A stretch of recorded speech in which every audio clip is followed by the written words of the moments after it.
श्री गोवर्धन पर्वत भी बोले श्री राधा। सभा में संबोधन किए कि पांडव तुम्हारे भाई हैं, और सही पूछो तो इतना बड़ा वैभव अर्जुन के गांडीव धनुष के प्रभाव से ही एकत्रित हुआ, तो जुआ में जीत लिया। तो मेरी राय तो ये भगवान कह रहे हैं कि आप आधा राज्य वापस कर दीजिए, पर ऐसी वृत्ति तुमने दिखाई नहीं दे रही, तुम 5 गांव दे दीजिए। तो दुर्योधन ने कहा सुई की नोक के बराबर भी नहीं दूंगा, 5 गांव के बाद। देखो अधार्मिक जो वृत्ति होती है आम प्रधान, भगवान समझा रहे हैं पर उनकी समझ में नहीं आ रहा। पहले से उसने गुप्त मंत्रणा कर रखी थी, अगर केशव तनिक भी क्रोधावेश धारण करे तो तत्काल उनको बंदी बना लिया जाए और कैद में डाल दिया जाए।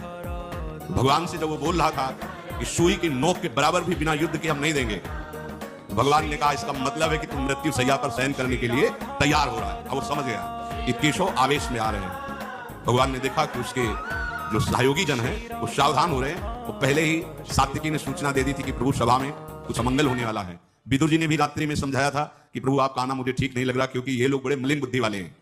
तो भगवान बड़े जोर से अट्टहास किया। एक हंसना होता है, वही अट्टहास बड़ा भयावना होता है। भक्तराज हनुमान जी ने भी अट्टहास किया था, जब पूंछ में आग लगाई गई थी लंका में, तो अट्टहास कर गर्जा कपि बड़लाग आगा, भयंकर अट्टहास। ऐसे ही प्रभु श्री कृष्ण ने अट्टहास किया और कहा, ए दुर्योधन, क्या तू मुझे अकेला समझ रहा है? तू मुझे बंदी बना सकता है? देख बना बंदी मुझे। भगवान का विराट रूप सभा में प्रकाशित हो गया। बड़े बड़े लोकपाल, अश्विनी कुमार, इंद्र, मरुदगण, विश्वदेव, यक्ष, गंधर्व, नाग, राक्षस सब भगवान के अंगों से प्रकाशित हो रहे हैं। उनके दोनों भुजाओं में, एक में भगवान बलराम जी हल मूसल धारण किए हुए, एक तरफ गांडीव धनुष धारण किए हुए अर्जुन, दाहिनी भुजा में अर्जुन और बाएं भुजा में हलधर बलराम जी। देखा शंख चक्र गदा शक्ति सारंग हल नंदक नामक खड्ग, ये सब मूर्तिमान भगवत पार्षद जो अस्त्र हैं भगवान के अंग में विराजमान हैं। बहुत तेजो में देदीप्यमान श्री कृष्ण के अंग, नेत्रों से, नासिका से, रोम के छिद्रों से भयंकर आग की, प्रलयकालीन आग की लपटें प्रकट हो रही हैं।